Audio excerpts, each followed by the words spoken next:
He will win who knows when to fight and when not to fight. In peace, prepare for war. In war, prepare for peace. The greatest victory is that which requires no battle.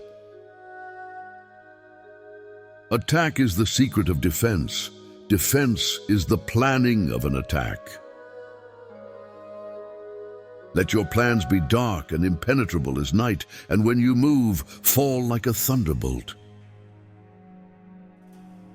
Ultimate excellence lies not in winning every battle, but in defeating the enemy without ever fighting.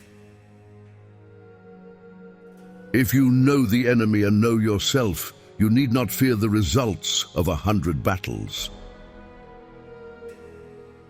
It's easy to love your friend, but sometimes the hardest lesson to learn is to love your enemy.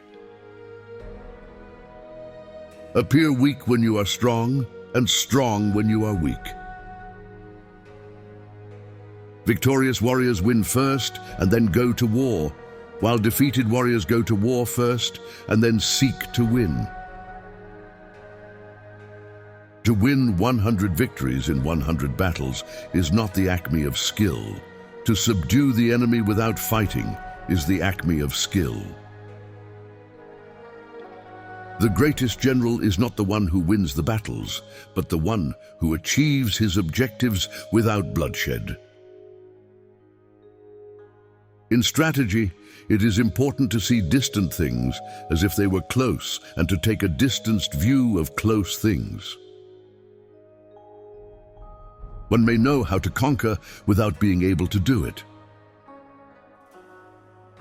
The opportunity to secure ourselves against defeat lies in our own hands, but the opportunity of defeating the enemy is provided by the enemy himself. All men can see these tactics whereby I conquer, but what none can see is the strategy out of which victory is evolved. Move swift as the wind and closely formed as the wood. Attack like the fire and be still as the mountain. To fight and conquer in all our battles is not supreme excellence. Supreme excellence consists in breaking the enemy's resistance without fighting. Plan for what it is difficult while it is easy. Do what is great while it is small. In war, the way is to avoid what is strong and to strike at what is weak. What the ancients called a clever fighter is one who not only wins, but excels in winning with ease. The greatest weapon against stress is our ability to choose one thought over another. To know your enemy, you must become your enemy. When the enemy is relaxed, make them toil. When full, starve them. When settled, make them move. Who wishes to fight must first count the cost. The art of war is of vital importance to the state. It is a matter of life and death, a road either to safety or to ruin.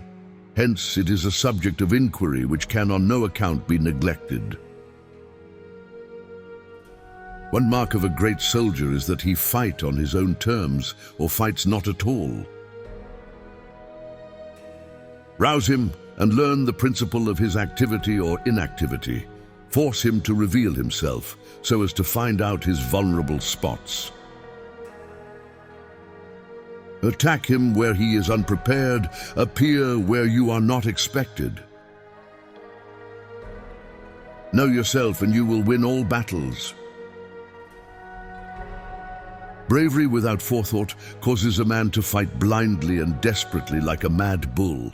Such an opponent must not be encountered with brute force, but may be lured into an ambush and slain. Move not unless you see an advantage. Use not your troops unless there is something to be gained. Fight not unless the position is critical. The supreme art of war is to subdue the enemy without fighting. Do not swallow bait offered by the enemy. Do not interfere with an army that is returning home. Be extremely subtle even to the point of formlessness. Be extremely mysterious even to the point of soundlessness. Thereby you can be the director of the opponent's fate. There are roads which must not be followed, armies which must not be attacked, towns which must not be besieged, positions which must not be contested, commands of the sovereign which must not be obeyed. If you know the enemy and know yourself, you need not fear the result of 100 battles. If you know yourself, but not the enemy, for every victory gained, you will also suffer a defeat. If you know neither the enemy nor yourself, you will succumb in every battle. If fighting is sure to result in victory, then you must fight, even though the ruler forbid it. If fighting will not result in victory, then you must not fight even at the ruler's bidding. Invincibility lies in the defense, the possibility of victory in the attack. Know thyself, know thy enemy. 1,000 battles, 1,000 victories.